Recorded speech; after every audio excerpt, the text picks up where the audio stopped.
Nepal was in turmoil last month as pro monarchy protests happened across the country. Now, monarchy has been central to Nepal's modern history till its abolition, again under very violent circumstances in 2008, when it was replaced by democracy, which on its part has not fared very well, with 13 governments in the past 17 years. Now, monarchy represented political power in Nepal and was also seen as custodian of Nepal's very distinct identity in a volatile region. It is very important to therefore understand the monarchy's relationship with India. Have the kings leaned towards India because of their cultural and social affiliations, or maintained a strategic ambiguity so as to not to displease China, or on the other hand, lean more towards China? To discuss this very important issue, about which unfortunately we Indians do not know much about Nepal, we have with us in Samvad Lieutenant General Shokin Chouhan. Lieutenant General Chouhan has been the former DG of Assam Rifles, and he's written a wonderful book, Bridging Borders, India-Nepal Relations in a Changing Geopolitical Landscape. Welcome to Samvad, sir. Thank you very much, Mayank. What a pleasure to be with you. And I look forward to an excellent conversation about a subject that I care very deeply about. Sir. And it's essential that we are able to understand how Nepal is important to us, why it's important to us, and more importantly, why our security is interlinked with Nepal. So that is why it becomes very important that before we delve into the present crisis and present and protests, we need to understand the evolution of monarchy in Nepal and its relationship with India, because the key to the future could perhaps lie in the past. So I would request you to help us explore the history of monarchy in Nepal. The monarchy in Nepal is a it's a complex subject. About 3 to 4 centuries back, King Prithvi Narayan Shah, who was the first of the Shah dynasty king, came out of a small district in Nepal called Pokhara. And he was able to unify the kingdoms of Kathmandu, the kingdom of Patan, the kingdom of various other small kingdoms that dotted Nepal. And he made them into one single kingdom called Nepal. Nepal, as you are probably aware, means Nepal, the protector of cows, protector of the land, protector of the cows, protector of the faith.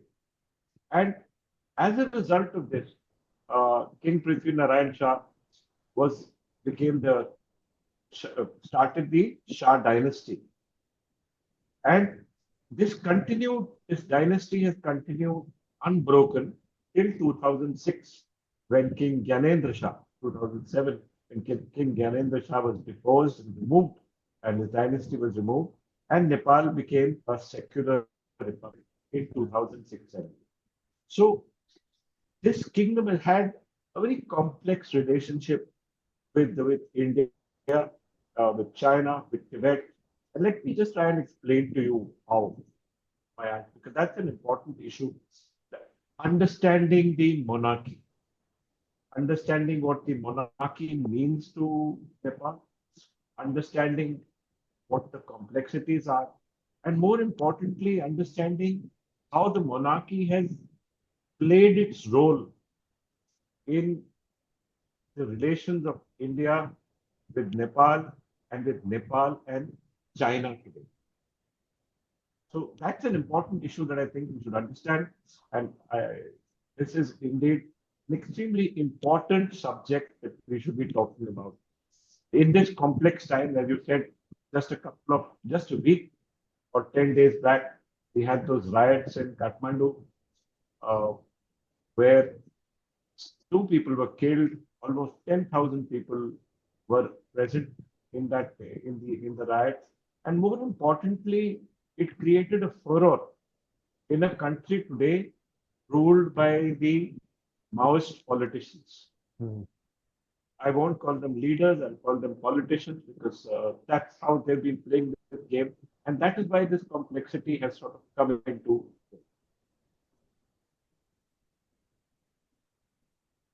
Sir, sir, I mean, just getting back in bit into history, sir. It is said that the Rana prime ministers they had become very powerful in Nepal during the 19th and 20th century, and they were the virtual lords of Nepal, and the Shah dynasty was consigned to the palaces. Now it is said that when India gained independence, situation was tense both in India and also in Nepal. So is it true that India, because Pandit Jawaharlal Nehru was not somebody who was he was not fascinated with monarchy and kingdoms. So is it true that India, the government of India helped the monarchies gained power back after independence? And what was it all about? Okay, let me try and explain this to you. You know, what happened was that after the fourth massacre, KOT massacre that took place in Kathmandu, uh, the Rana prime ministers took over the reign of power in Kathmandu, and consigned the Shah dynasty to the palace. Hmm. And this Rana prime ministers, the prime minister shifted from brother to brother. Hmm. The elder brother would give it to younger brother would give it to the next brother. And that is how this autocracy of the Ranas continued till 1948, 49, 1950.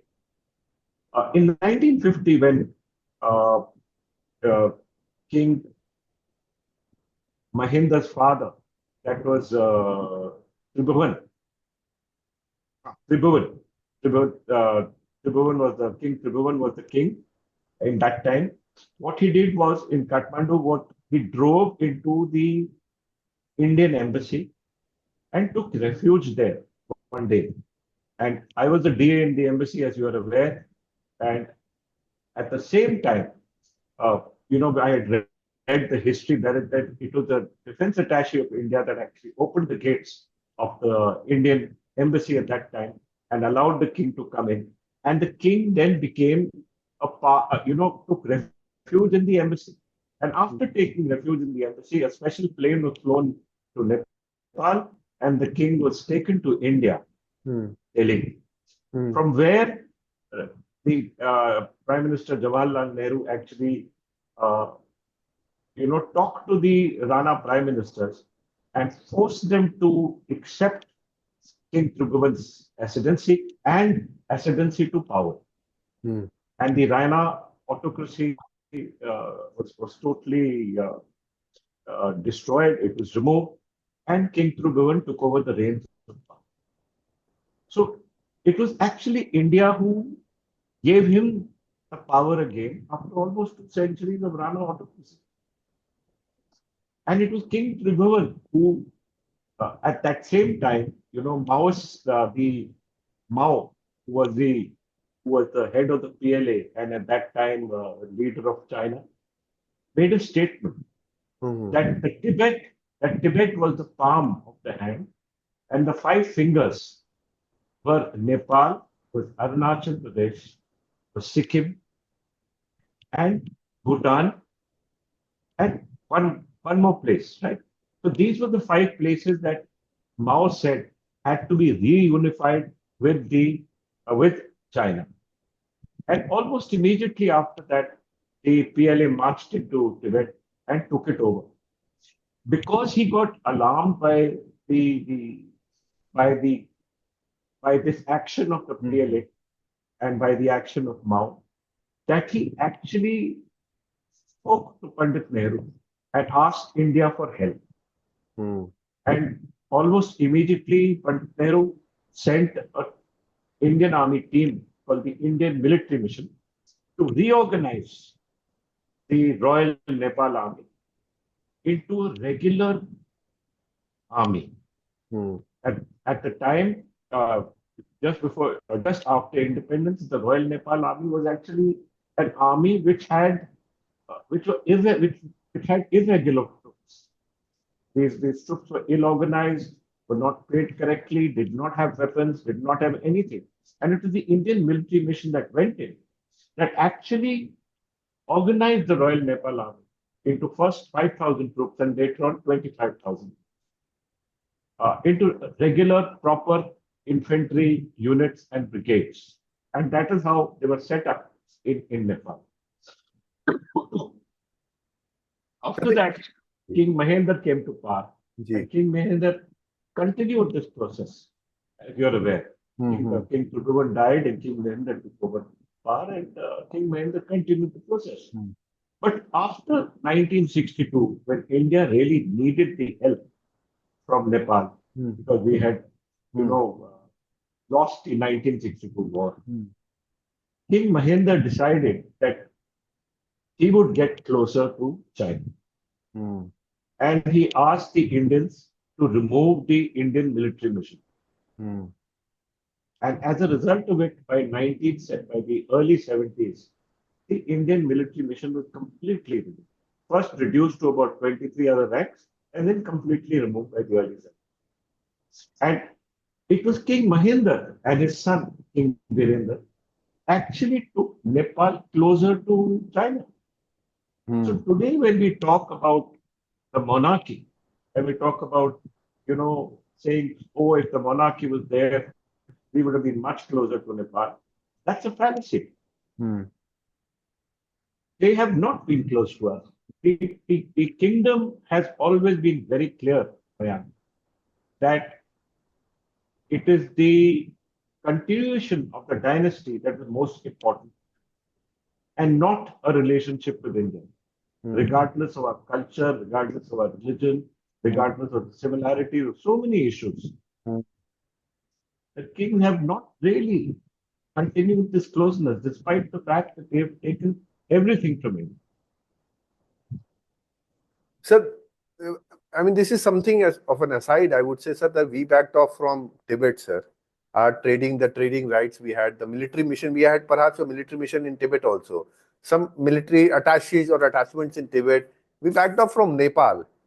We backed off. I mean, what was the thinking all about, sir? What is the military thinking behind all this? I mean, this is not related to Nepal per se, but the larger military understanding and political understanding.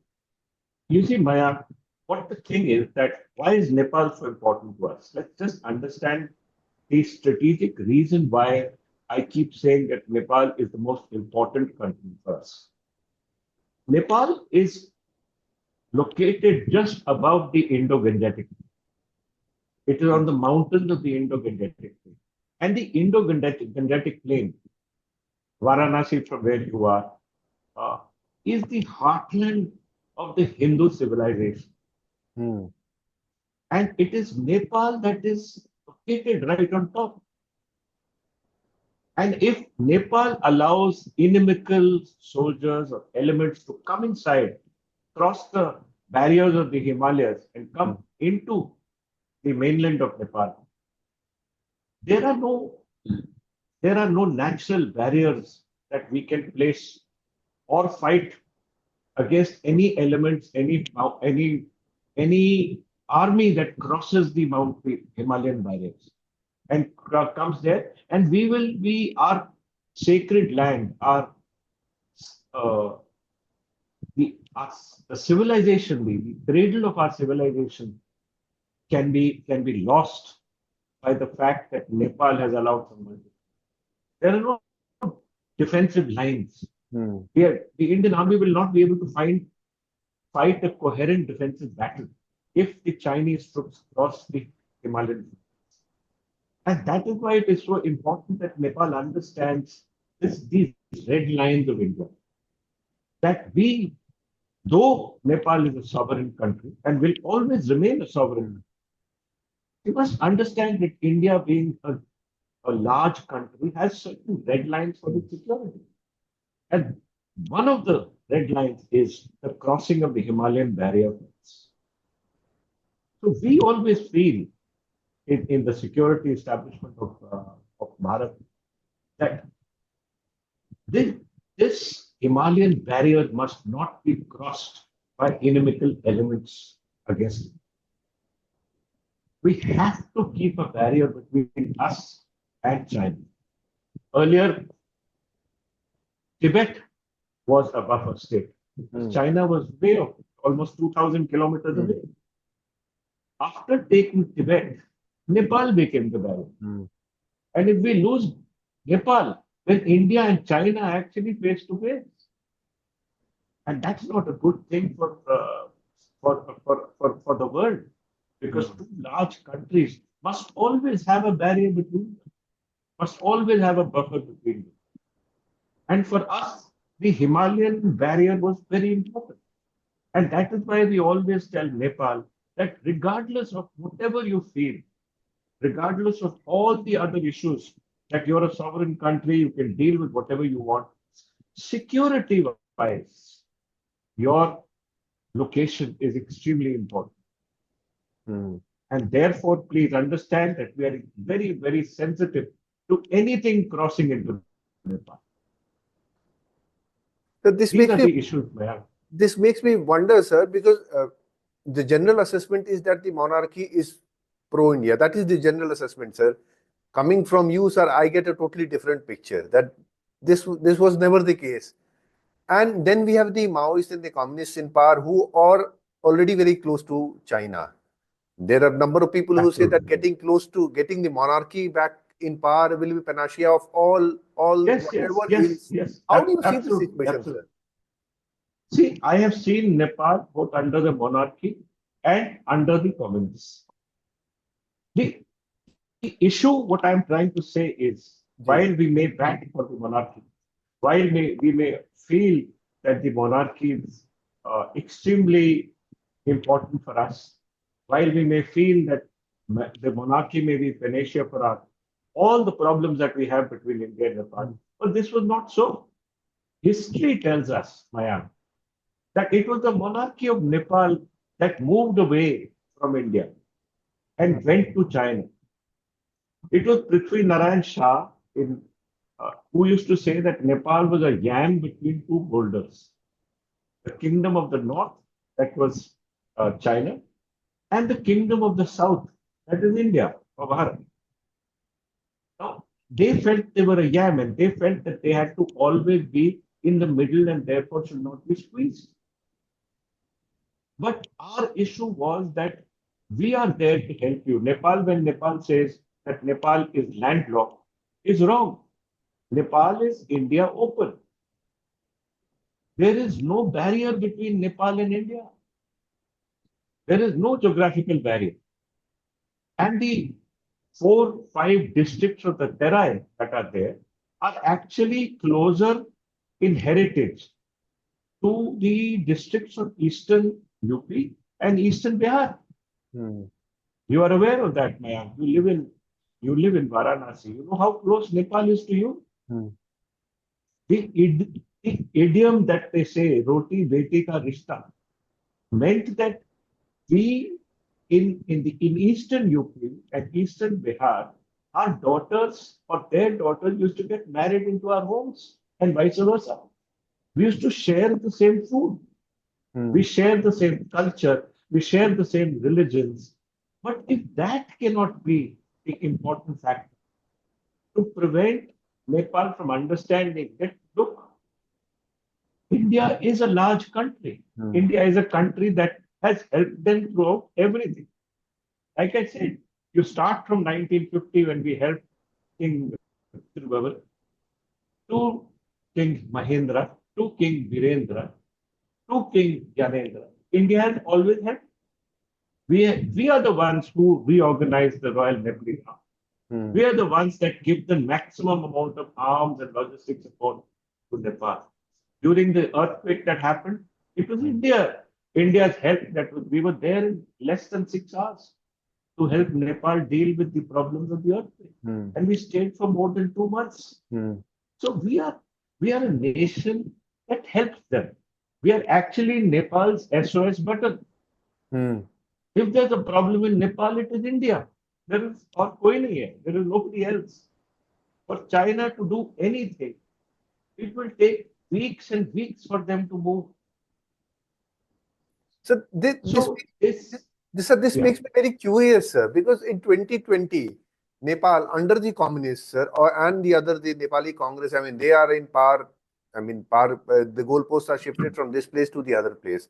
Basically, the Nepali communists, the Maoists, the government, they unilaterally published a new political map that included Indian territories such as Kalapani, Limpiadhura, and Lipulekh. Now, these are all historically recognized as Indian part of India. Now, this was just not a cartographic, aggression. It was more than that, sir. It is stoking India, anti-India sentiments. We have seen the Madhesi movements. So, and then the Nepalese parliament goes ahead and ratifies this new map. Then they have opened under the Chinese sponsored FM stations are functioning in areas close to India, the Nepalese areas close to India. So this is just blatant instigation of their own people against India. I mean, that is how I see it. And the Chinese are interfering very openly. The BRIs, and they are operating BRI projects despite the IMF saying that this will put Nepal under tremendous debt crisis. But they Yes. nevertheless they are going forward. So how can India counter? And I would like you to explain, sir, what is the Chinese influence and how can India basically now counter this? Because the governments are not going to help. Let me sort of take you a little back. You know, Nepal and Tibet used to continue to have wars in the 17th and 18th century. Hmm. It was Nepal and Tibet that fought. But when Nepal defeated Tibet, the Chinese emperor interceded on behalf of Tibet and defeated Nepal. Hmm. And Nepal had to sign a treaty, the Treaty of Chapatal, where they actually had to, their king actually had to pay obeisance to the Chinese king in Beijing. Hmm. The Nepalese king was called Wang by the Chinese king, which actually means a subordinate king. And every 5 years, a diplomatic mission used to go to the Chinese king to pay obeisance to him. Hmm. So while this issue was there between Nepal and Tibet, when Tibet was taken over by the Chinese, Nepal at that time should have understood. And it is Nepal's insecurities that they called India. Like I said, he said Tibet is the palm, and Nepal is one of the five fingers that have to be reunited with China. Despite their known idea that they will take over all these areas, Hmm. the leaders of Nepal, whether they be the king or political party leaders, continue to play this game against India. Hmm. And literally, it is if you don't do this, we will go to China. They are aware, Mayank, that the Chinese are not doing them any favors, Hmm. that the Chinese are not giving any grants. BRI is not a grant, it is clearly a loan to them for development, a loan which they will never be able to repay. Hmm. So while I can understand the communists doing this, I could not understand why the monarchy would do it. Sure. Monarchy always called itself the Hindu kings. They were next to a land of Hindus. Hmm. But despite that, for them to have started the process of getting closer to China was meant that they are not interested in the culture. They're not interested in the religion. They are interested in the continuation of their dynasty. Hmm. And that is the issue why I say that while, yes, the dynasty of Nepal, of the Shah kingdom, was an important dynasty for us. But at the same time, we must understand that they're not the panacea for all the good that can happen once they come back in, if they come. And the second thing I want you to understand, Mayank, I was in Nepal when they were removed. I was in the Indian embassy there. And I am quite clear that they do not have the public support at the moment. Hmm. The number of people who supported uh, the king who support the monarchy were not more than 10,000 people. Hmm. It was a demonstration being held by the monarchists, pro-monarchy, as well as by Prachanda at the same time. Prachanda had more than 35,000 people. The second issue is that the communists or the Maoists are masters of the street. They control the street. They have their cadres on the street. They have the Young Communist League. They will never allow the monarchists to come inside. And that is how you are aware that after the 28th, that was the day of the demonstration, and the arrest of almost 100 people as well as their leaders, there has been no demonstration after that. Hmm. So we should be clear that we don't play a losing hand. You know, we have to deal with Nepal today. We have to deal with Nepal's political leaders today. They have to understand our red lines. And we have to tell them, stop playing games with us. Until they are told in no uncertain terms, we are not here to play games. For us, your location is strategic to us, and you are a part of the Indian defense ecosystem. And you must understand that that is a red line for us. Sir, Just as Sri Lanka's location is a red line to us. sir, Maldives is a red line to us. sir, have these red lines not been communicated to them, or are they playing naive? I am certain they've been communicated and they are aware of it. And yet they play these games. But my point back comes that whether it's the monarchy or whether it's politicians, this will continue to be played like that. So, Nepal is important to us not just by its location, but also that all of Nepal's rivers flow into India. hmm. All. And flow into the Ganga. Our sacred Ganga, all the rivers come from there. We are aware that when you are dealing with uh, an upper riparian state, we are also aware of the damage that the river Kosi does to us year by year. We are aware of the tremendous uh, hydropower potential of Nepal, which Nepal refuses to use and to share with us. Bhutan has been able to share the hydropower resources with us, and today Bhutan is a rich, stable monarchy. Hmm. Nepal has never shared this with us. So Nepal holds many issues that are important to India. We need to place some kind of barriers on the rivers, to use those rivers, and not only that, to prevent flooding in our country year by year. Kosi is the river of sorrow. Why? Because every year that it creates a flood in India causes a great deal of damage to us.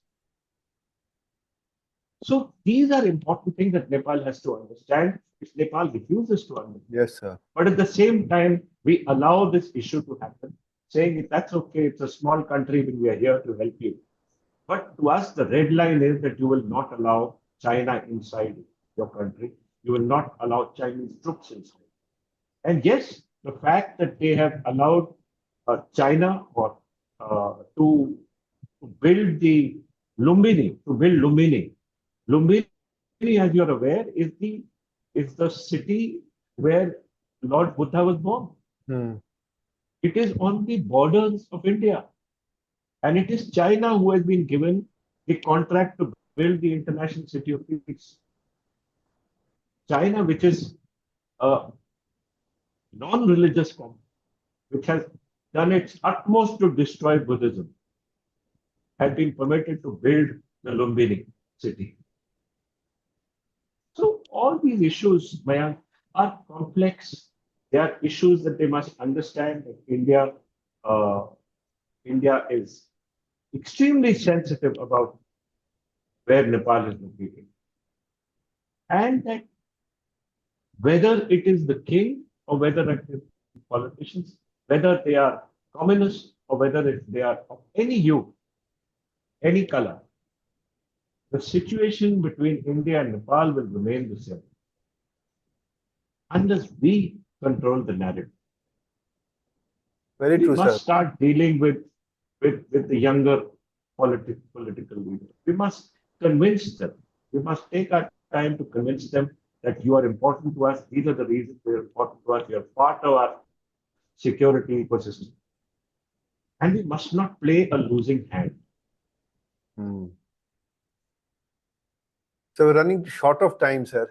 Wish we could have continued this, but we are running short of time, sir. But what I see, sir, I was coming to this point also, and I mean, that India cannot keep assessing the situation till eternity, sir, and play that losing hand which you talked about, sir. Nepal and India, for people like us, sir, we have never thought of Nepal as an independent country, despite sovereignty. That's a separate thought. Culturally, we have never considered them to be different. The people on that side, because I keep meeting people from the Nepal side also, they also feel the same. It is the politicians who are playing this game, and it's a very dangerous game, sir. I see ISI sponsored madrasas around the Indian border on the Nepalese side, sir. Absolutely. We see Absolutely. the As Chinese. well as Chinese study centers. Yes, the They're Chinese called studies Confucius centers, centers. Chinese They're all in the roads. Tarai. So I hope Absolutely. that India continues to assert itself and the red lines are laid down very firmly. Thank you so much, sir, and thank you for sparing time for us. Thank you and Thank Jai. you. Thank you. Jai.